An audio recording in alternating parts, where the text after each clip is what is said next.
Hey, Brett here. Welcome to Paradox Diaries, Episode 3.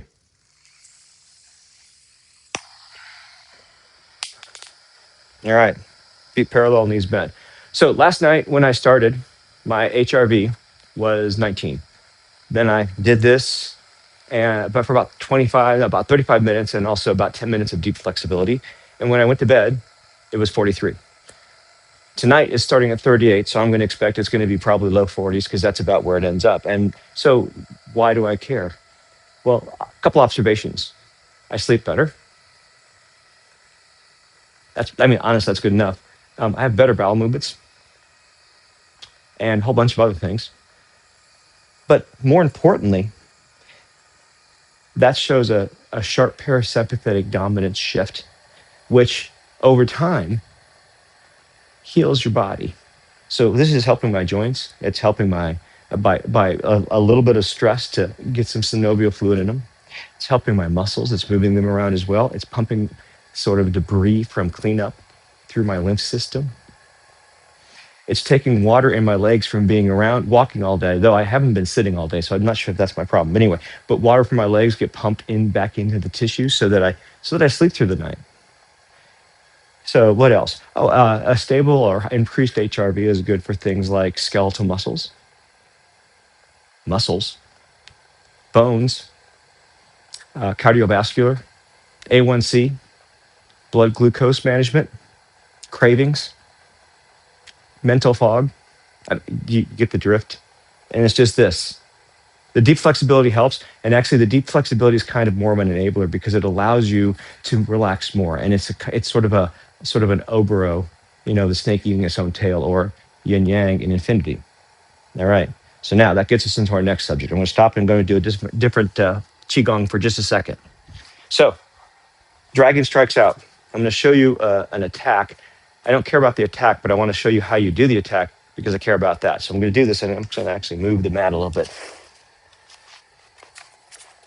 And let that, actually, you know what? I'm just gonna let that go.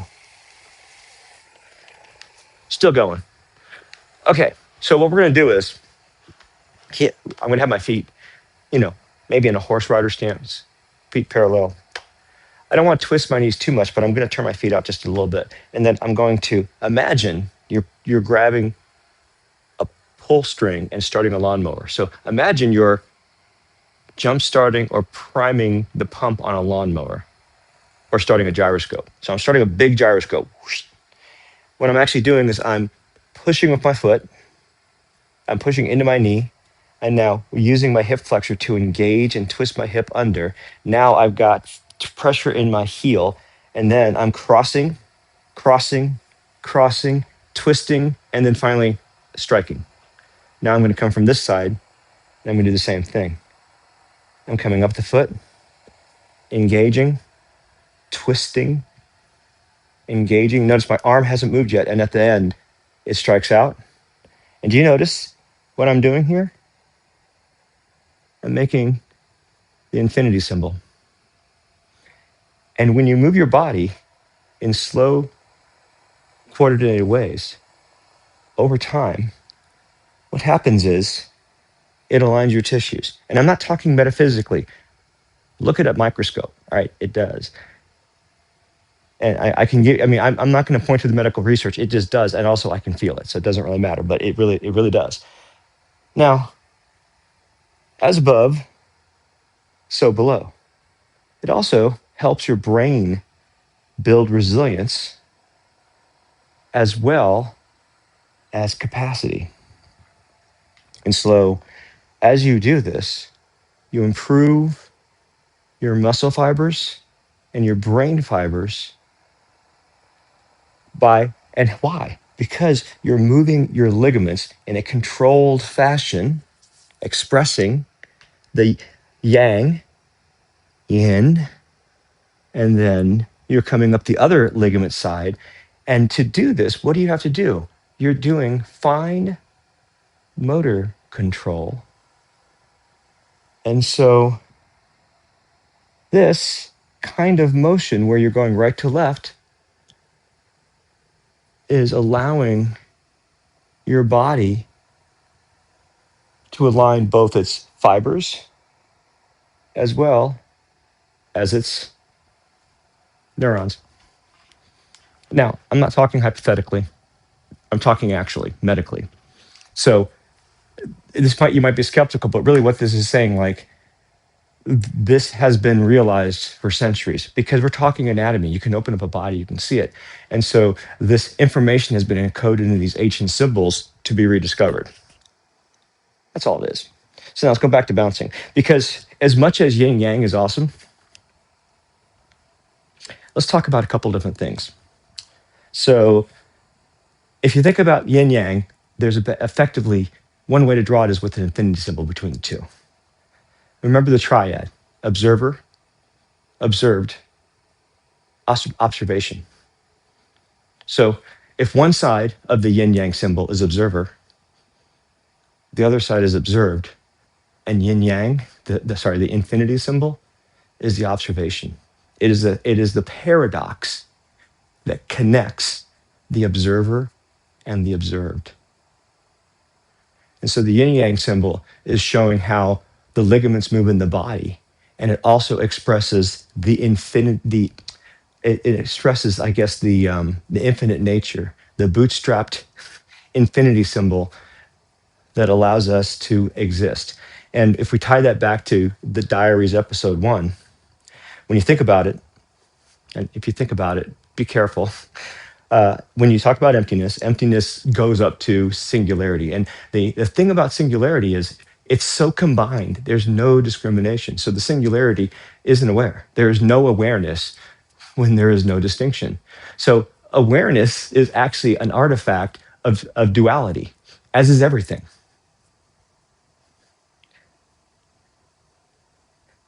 And I've entirely lost my train of thought. Anyway, what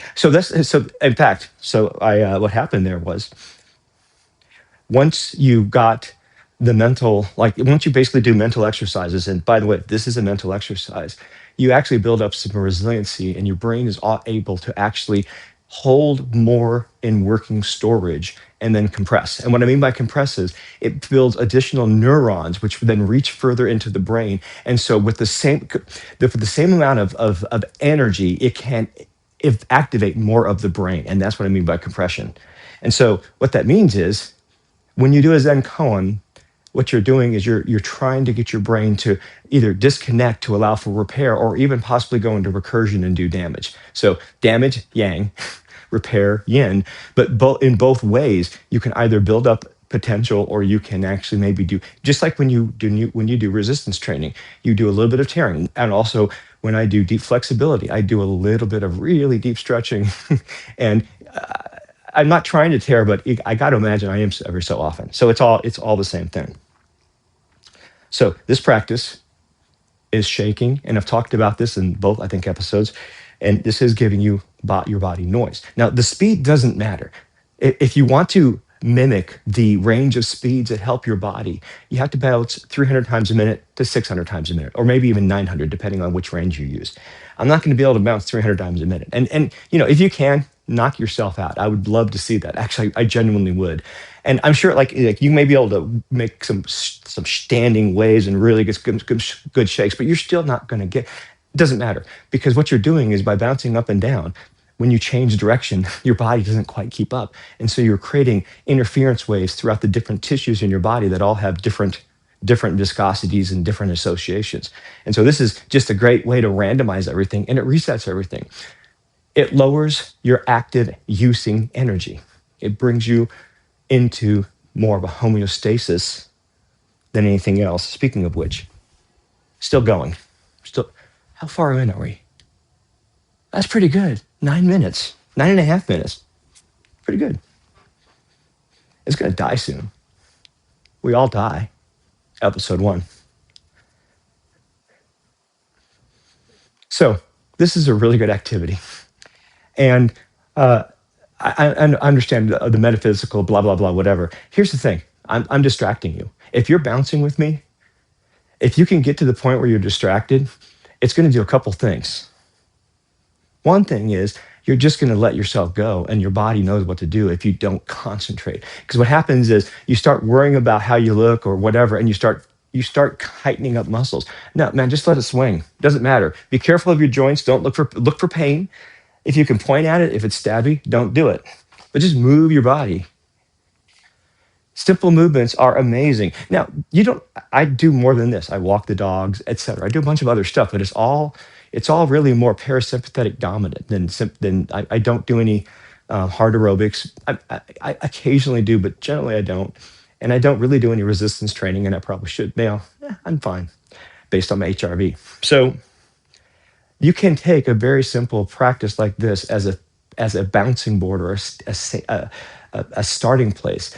And the thing is, it does do general repair, and it generally loosens you up. So if you do it for a while, you're going to sleep better. If you sleep better, you're going to eat better. If you eat better, you're going to get more. You're going to reduce your inflammation. If you reduce your inflammation, you can bounce longer, and you get the grip. You've just completed the circle, and it's a self-healing, positive reinforcing metaphysical journey. Not metaphysical. I don't. That was a ruin. I ruined it there. Okay. So another thing about my hands, the reason I started this current recent trend of a lot of shaking was because of a cat bite. So that's why I'm shaking this hand. And this hand, when I was 23, I was inline skating, and I landed like this and dislocated my joint. And because I was 23, I was an idiot and didn't get it fixed. And so now I've got osteoarthritis. It's fine. This actually really helps it.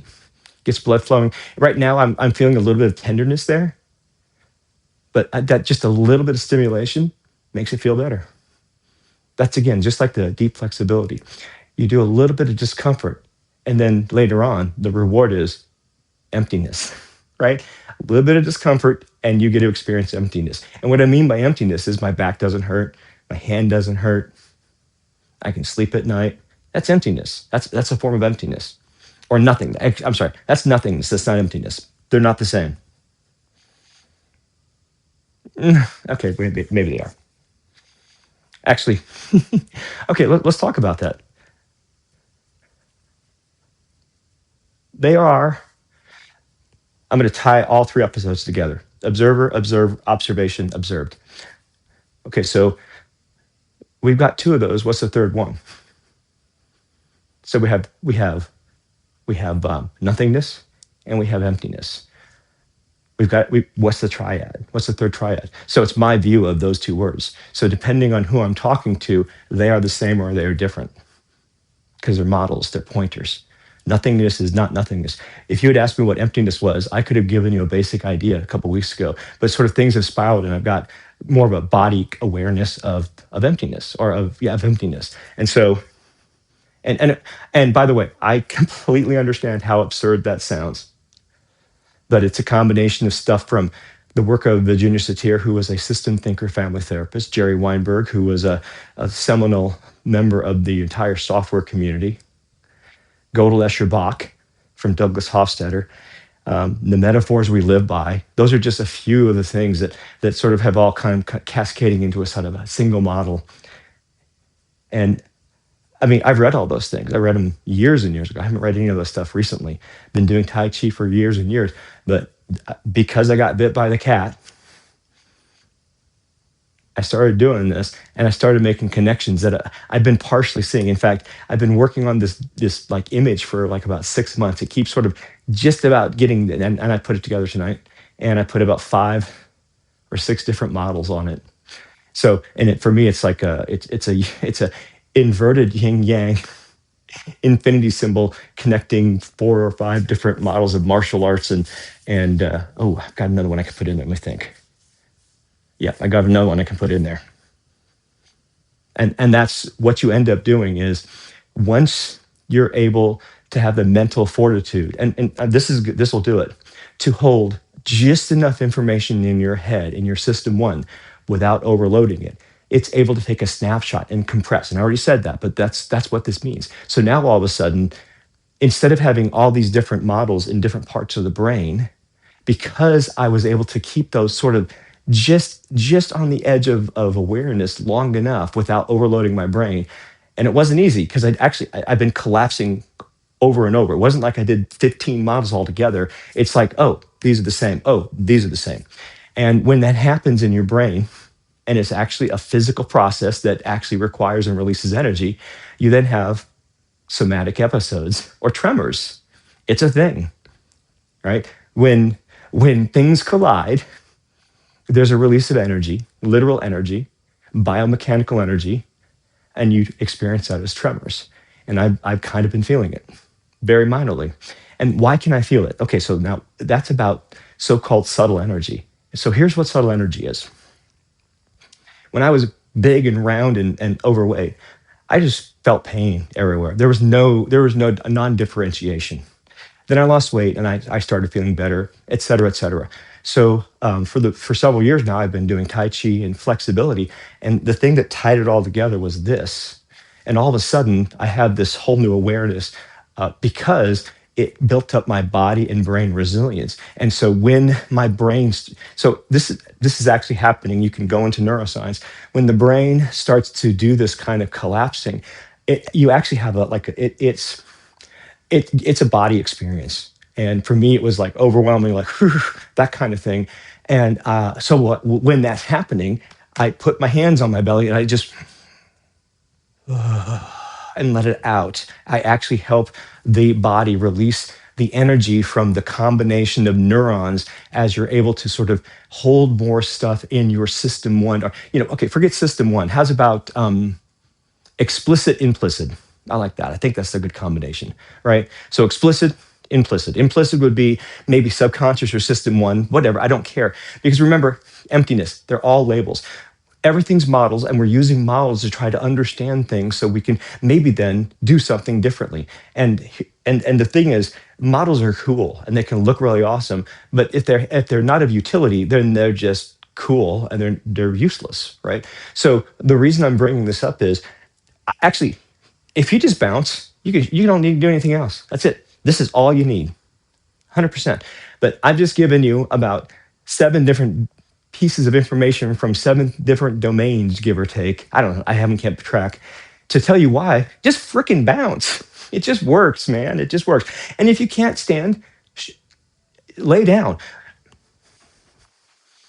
Let's see what happens. I don't do this. Whatever. It doesn't matter. I don't care if I look like an idiot because the first step of learning is failure by definition. Because what's the very first thing you have to do?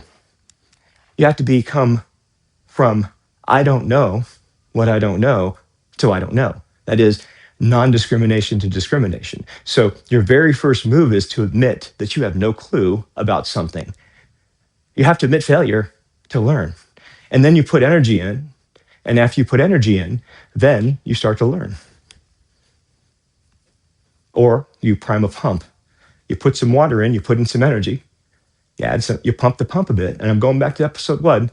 And now you've primed a pump and now water flows so long as you keep moving. But if you stop moving, the water stops flowing. Your body fluids stop flowing. Your heart stops being as responsive to external stimuli. So your heart rate variability goes down, which makes you more susceptible to inflammation, illness, type 2 diabetes, type 3 diabetes, also known as dementia or other kinds of brain failures or brain fog.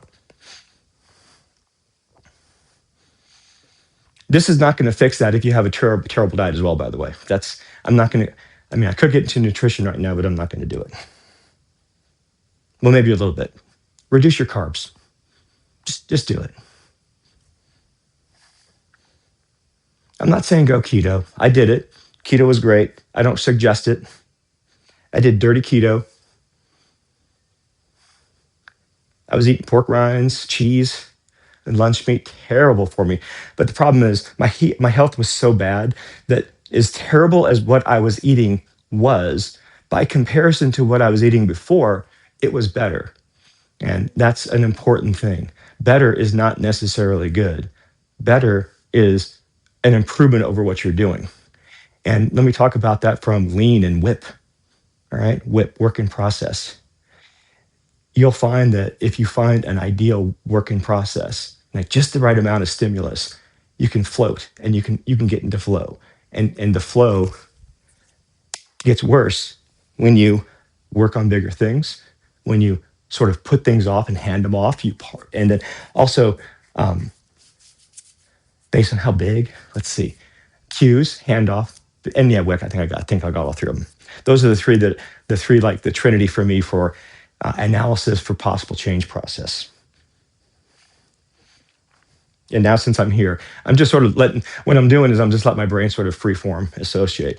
So we talked about change. Let's talk about some change process. So today we were doing a book review of Becoming a Techno Leader by Jerry Weinberg. And we were talking about, in that book, it's the MOI model. The model after that is MOIJ, Motivation, Organization, Innovation, Jiggle. So you look at a situation and you say, more or less motivation, more or less innovation, more or less jiggle, more or less organization. So for example, you're getting started, you want more organization. So as you figure out how to set up your system, you document a README so that other developers can pick up it. That's an example of organization.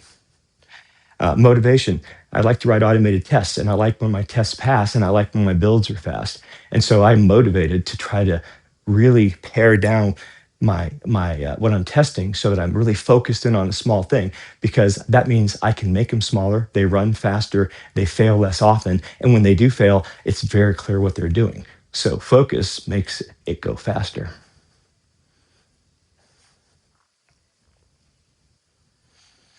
So change. Let's go back to change for a second. MOIJ, J, jiggle. This is the primordial jiggle. Shaking is the primordial jiggle. It resets your body and cleans everything up. And I mean, kind of, we could talk about energy, but when we're talking about energy, we're talking about, for example, heat. Like right now, my skin is warm because I've been active. Chi. I've been doing a lot of parasympathetic work, which means my astrocytic calcium fluctuation has been in its place where I'm storing, oh boy, is it glycogen? I might have gotten that wrong. And so that glycogen can later then be provided to the brain for energy. So imagine you're trying to really stay concentrated, really on. So, but what you've been doing is you've been racing for days and days and days and days and days, and you've been like breathing into your chest and just in your sympathetic system. Your astrocytic calcium fluctuation is going to be high. You're going to be running on reserve, and it's going to be hard to concentrate. And then you drink coffee, and it jacks up your system and so on. By the way, drink coffee just in moderation, middle way on everything. Yes, I just said it. The middle way in everything. If a rule isn't a paradox, it's probably not a very good rule. Or at least if a system of rules does not have at least one paradox in it, it's going to end up being linear, and linear systems are going to cascade into failure most likely. Or there's going to be a manual process. You need a self-reinforcing loop with feedback to have a system that can be stable at any level. And then you've got a chaotic system like our body, and then you shake it. And just here's a random thing. There used to be Chaos Monkey? Chaos Monkey was built by, I don't remember, is it Netflix? To basically, in production, kill machines so that you had incentive to deal with failure. And notice, if you actually make failure happen on a regular basis, you become used to it. It's no longer a body hit. It's like when I'm writing my first unit test. I mean, if you think about it in terms of micro failures, I don't know, 100? Who knows? A bunch. I make failures all the time. But the thing is, as you make failures, you find out what does and doesn't work. And so, in fact, a failure gives you as much information and possibly more than a success. A success is actually a closing activity. A failure is an opening activity, right? If I solve it, then I might be done. Now, you also might be sort of obsessive and say, well, yeah, I've solved it, but I want to get it better. And you can go back to the 70s and what was it? Get it to work right, get it to work fast. And I use get it to work right, get it to work well. But whatever, same thing. Another triad. It's triangles all the way down, unless there's four. Okay. Whew. Okay. My calves they're not screaming, but they're definitely got a lot of tingling. How long has it been? Okay, 24 minutes. Let's go back to practical stuff. All right. If you want to go backwards, what am I flexing? Extending. So just definition. flex, extend. All right? Flex, extend. When you flex, the opposite side needs to be stretchy. When you extend, yin yang, there it is, opposites, right?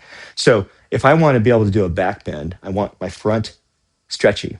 Now I've got stretches for the wall where I do something like this, but tonight I'm going to actually work right down here. I'm going to do two different things that are going to help this area. The first thing is going to be a general pose, and I'm going to sit on my ankles. But since I'm doing that pose, I like to do a counter to it to start with. So what I'm going to also do is I'm going to get my ankles, and really good ankles help you with balance, right? So you can do something like this on your ankles. And so you can get really strong ankles, but the way you do it is you do some practice and you also make sure you've got flexibility. I'll tell you what, I can't always do this. So I've got lucky on that one. Okay, so what I'm going to do is I'm going to go onto the floor. You might want some padding. I'm going to go ahead and do a 5-minute timer. So 5 minutes is sort of my typical end limit for when I really want to get into a pose. I anticipate that I might get my shoulders on the ground, but don't attach, doesn't matter. Okay, so for the pose, knees on the ground, and notice I'm plantar flexing, so I'm pointing my toes. So dorsal, plantar.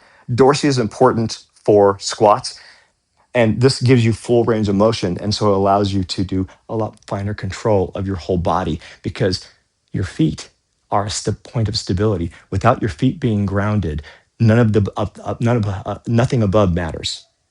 And I don't mean that metaphysically, I mean actually. You'll have disalignment in your body and so on. So you need good feet. So let's go ahead and start with toes curled under. And okay, now I'm not going to do this one for 5 minutes. So I'm just going to do this one for 3 minutes. And the reason for that is my shins can't handle it. That's the reality. If I stretch like this for about 4 minutes, my shins start to go, which is fine. But if I do both of them, not so much. So I'm going to do this. Now on this one, there's pins and needles. Needles, if you want to do some shoulder work on this one, you put your hands behind your back. And here, let me adjust this here. Don't come out of poses if you can't avoid. So maybe you do something like this. Maybe you do this. That's fine. That's really nice right there. Or you could do something like this. Oh, that feels really good too. Or if you want to get into a stretch as opposed to something dynamic, maybe you put your hands together in a prayer pose or hold your fingers or something. Just mess with it. And what you're trying to do is hyperextend your rotator cuffs. So I'll turn sideways a little bit again. Again, don't go down in and out of poses like I am. I'm trying to show you different angles if you are actually interested in seeing these poses.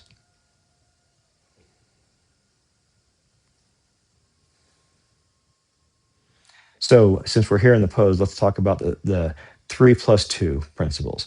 First one is wet noodle. I'm trying to relax the stuff that I'm stretching, and everywhere else I'm trying to be as balanced as I can so I don't have to put effort or concentration. Because as you go longer in the poses, it takes mental fortitude to be able to maintain discomfort for that long.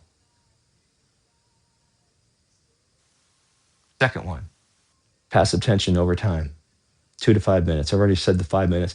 Why 2 minutes? It takes about 2 minutes to get the nervous system to a point where you've really got it calm, and also the sarcomeres, the muscle fibers, to have relaxed enough so that you probably have made persistent change. This is not universally true. This is a guideline. I can tell about, for some poses, that I'm getting into more quickly, especially if it's not the first pose. So, but still, 2 to 5 minutes is a good range. Get up to 2 minutes. If you can't do 2 minutes, that's fine. Do 5 seconds, then do 10 seconds. Use a timer. When I say use a timer, I don't need to use a timer. The reason I'm using a timer here is because I'm recording this and I don't want to go over. So use a timer. And this is a cheap timer. Doesn't matter. Just use a timer. Or count, if you can count in your head. But I have discovered that I'm unable to count in my head and talk about stuff that I'm doing on the camera. So I use a timer. Now, the last thing is, just a minute, hang on, I've got a spot. I'll get you. It's breathe to relax. Breathe. So you can communicate with your implicit system, your subsystem, whatever you want to call it. I don't care what we call it. But the part of you that is more pattern recognition or deeper versus the surface stuff. And when you can do that, you can get amazing results. Okay, now I'm going to go opposite. Now I have my feet, my ankles like this, and now I'm going to point them. So plantar flexion. And I'm going to slowly go deeper and deeper. And I'm going to get a little bit of stretch in the hip flexors. And then after that, I'm going to do an explicit hip flexor stretch. So here we go. I'm going to sit here. Now, I didn't say this in the last pose, but if you're like this and you can't get your bum on your heels, you'll eventually get it. Use a pillow. Totally fine. That'll work. Okay. Now, if you get to your bums on your heels, the next thing is, I'll go ahead and start the timer, is maybe you bring your feet apart and then eventually your bum gets on the ground. Now, my bum is not on the ground, so I'm going to wait. It's going to stay here for a bit. So you're going to think of a deep flexibility pose as an undulation, right? You're going to go in a little bit and come out a little bit and in and out. It's a wave. It's a slow, slow wave. If you move very fast, especially as you get deeper into the pose, your sarcomeres are going to say, no, it's too much. And you're going to get a reflex response and things are going to tighten up. It's actually net negative. So when you're doing this, it's seven out of 10, or maybe a little bit less, or maybe a little bit more. You can figure out for yourself through experimentation. And here's a bonus for you. The more you do that, the more you're working on your sense of proprioception and interoception. And also you're going to build up sarcomeres. And so you're building up internal fibers and also increasing your nervous system. So it's going to be more resilient. You're increasing your neural connections in your brain, and it is neuroplasticity at its finest. So you're improving your vagal health, your vagus nerve health. Oh, and by the way, when you take a big breath, you're stretching your vagus nerve right here. So when we talk about breathing into your belly, yeah, it actually stimulates your vagus nerve, and also your lungs. When I say belly, diaphragm. When you expand your diaphragm, it actually draws air deeper into your lungs, and by gravity, there's more blood at the bottom of your lungs, and so you're actually oxygenating your blood. You're getting bigger amounts of energy into your system. So take slower breaths, 5 breaths a minute. That's a balancing breath. Extend your belly as you inhale, and exhale. And in this case, for these stretches, it's 4-8 instead of 6-6. Same thing. So it's the number of breaths per minute. If you want to jack yourself up, 30 breaths a minute. If you want to balance yourself, 5 breaths a minute. Go slower or extend longer to calm yourself down and go into parasympathetic mode. And when you're in parasympathetic mode, to tie it back in, again, over time, this is going to build up mental resilience. And also, since you're working on discomfort while you're doing these poses, like right now, the top of my feet are screaming a little bit. I don't know if you know what? That's too soon. I'll go here. I would be able to do it, but my feet need to be a little bit more gently teached. So just as an example, you notice I'm starting to stutter. So I'm going to go ahead and go into the pose for a bit, and I'll be back.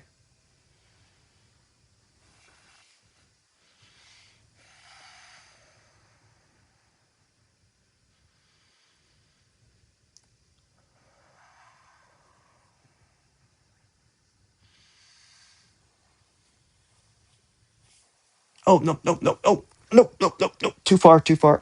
See, there we go. I got a big old cramp right there, and then I just took myself out of the pose. Too far, too fast. Oh, it happens. So what I'm doing here is I'm doing trigger point. So the muscle's cramping up. I'm just pushing a little bit of pressure in. And what that will do is it will actually, when I let go, it'll have a counter react. It'll help. And also just holding on a cramp will stop it from getting worse. So I'm just doing this. I'm just pressing into that arch, and it's good. So I got it. I got it in time. So that was a little example of a minor paradox moment. I was like, that could have left a little bit of damage in my muscle, just a little bit. Wouldn't have been much. Would have been just a little irritating for a couple of days. Same thing can happen when you have some kind of overwhelming nervous system experience. It's the same thing. You can get knots in your body. You can get knots in your brain, and they're typically connected. And because of yin yang, when you release one, you release the other. So that's why somatic work or issues in your tissues actually does an amazing amount of giving you calm over time. But when you happen to get a cascade of compression in your brain, it's a bit debilitating for a while. Now that I know what it is, it's not a big deal. Also, if I really get tired of it, I'll just eat a bunch of sugar and I'll get a bunch of inflammation, and I won't feel it anymore. It'll be fine. Okay, let's see. I'm going to go a little bit slower, a little bit down.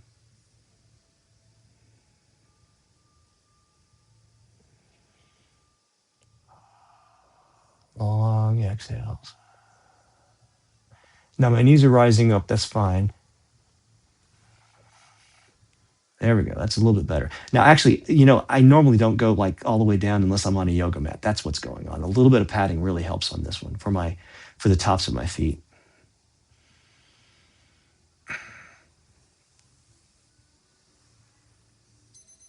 And that's 5 minutes. I'm in a good place. I'm going to stay here for just a second. Okay. Now, coming out from up there, coming up is not so bad. But as soon as I start to I can't reach this. Ah, as soon as I start to actually uncompress my legs here, there's going to be a rush of blood, and it kind of can be a little bit. So I'm going to do this. Notice back to lean. What I'm doing is I'm splitting it and divide and conquer. I'm actually going for fractional batch size to reduce the speed with which the blood returns into my body. Same thing is like when DJs turn the music down in the old days with knobs, you don't turn it down, you go stop. So it's a step function so that you're not fully unloading things. Slow and steady wins the race. Now, does that mean you don't go fast and hard? Of course you go fast and hard. I don't. I'm lazy. I don't need to, and I don't want to. but the thing is, it's not all yang and it's not all yin. It's middle way, and I traveled for 40 weeks a year, worked 40 hours while traveling, and had to do 2 flights both directions. So I built up decades of awful, terrible stress. And so my issue has not been too much. I don't need yin. I've had plenty of yin. I need a lot of yang. But your results may vary. Some assembly required. Here's the secret: do stuff. And when you do stuff, experiment, keep moving, try stuff. And by doing those little experiments, or what I call paradoxes, each of those little paradoxes has the potential to introduce to you a new distinction or differentiation that you hadn't seen before. And when you do that, you're riding on sort of a fractal wave of potentials, because you might find something and it just sends you off in a direction, a la Gödel Escher Bach, and like an infinite fractal expansion of potential. It's beautiful. You're able to start to learn, and you go from a complete undifferentiation to I don't know to I know. And then all of a sudden you're back to undifferentiation. Shoot, I thought no. And so what you're doing is you're building up mental models, and you're building them deeper and deeper. And that's what we're doing here. And I'm using it through my body, and I'm doing it through my mind and reading and such. So anyway, let's see. I think that's probably long enough. Yeah, that's long enough. So tonight is 33 minutes. Last night, my HRV went up by like 3.5x. Tonight, I'm going to guess 5. 39. I think it was 39 when I started. I don't remember what it was. So it's probably going to be 43, 44. I'm feeling pretty chill. And I'm getting a sense that this is about 40. Anyway, have a good night. See you next week. Or sorry, well, I don't know when. See you in the Paradox Diaries number 4. 2 of the Paradox Diaries episode, I think 4. Who knows? So my HRV when I started was 39, and I expected 40 something. It was 56. So there you go. The combination of those two really does something. But you might wonder, what if I didn't do the stretching? The stretching enables deeper resonance, because as you loosen your body, you're able to get more movement through the tissues. And so flexibility does help your HRV, but my HRV has been going up strikingly more with the introduction of about 10 plus minutes of shaking a day. Doesn't mean you have to start at 10 minutes, but I'm telling you, the other side is really, really good. Now, actually, I want to do one more thing about infinity or figure eights in the Tai Chi form. I've talked about this before, but uh, let's see if I can do this with these. Is this about right? Yeah. What I'm going to do is I'm going to show you the figure eight or infinity in the Tai Chi form, and the yin and the yang, and I'm going to connect that to observer, observed, observation. All right. So you notice one of these is yin, one of those is yang, and I'm going to be moving my feet like this. I'm sorry, I'm not. I'm going to be moving like this. No, I was right. Yeah, that's right. So I'm going to show you just before the beginning of a move. So what's happening is right before the move, the next move is undifferentiated. It doesn't exist, right? But then there is a paradox. Someone's attacking me, so I've got to start by responding. All right, so I'm looking in this direction. I'm going to come towards you. I'm in what's called a bow. This is too wide. What am I doing? I'm in a bow and arrow stance, and I've just warded off. So now paradox comes from this direction. I retreat, I rotate my body. This receives an incoming arm and goes for the fascia. It's not the skin, it's not the muscle, fascia. So I'm going to pull it like that. That's what this is doing.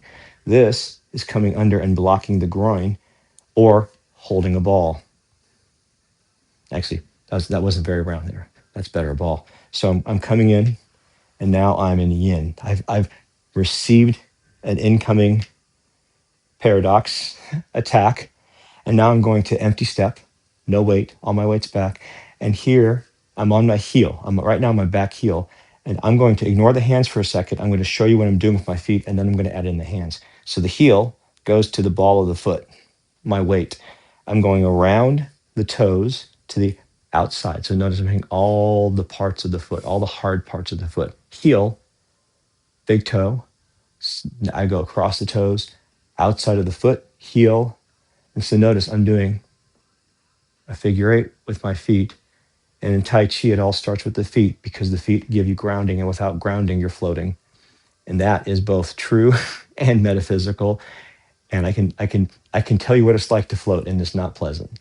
So now I'm going to go ahead and add in the arms. So I'm going to come back. So I'm holding a ball, ward off slantingly upward, retreat, grab, elbow, pulling back. I'm now going to the figure eight, clear, press, rib cage, clear, and then one last figure eight, press. So I've just done several figure eights. And as you're doing that, you've got to imagine if you were to look at a brain scan, you're going to notice that I'm moving right to left. So I'm integrating right and left. So if you were to look at neural firing, you're going to start to notice better integration between right and left. And I'm not talking metaphysically, I'm talking just freaking neuroscience. Hook up to an fMRI, you can see it, or you can get a proxy measurement of HRV, or you can just freaking feel it, honestly. So anyway, okay, good night. I'll see you at the next Paradox Diaries.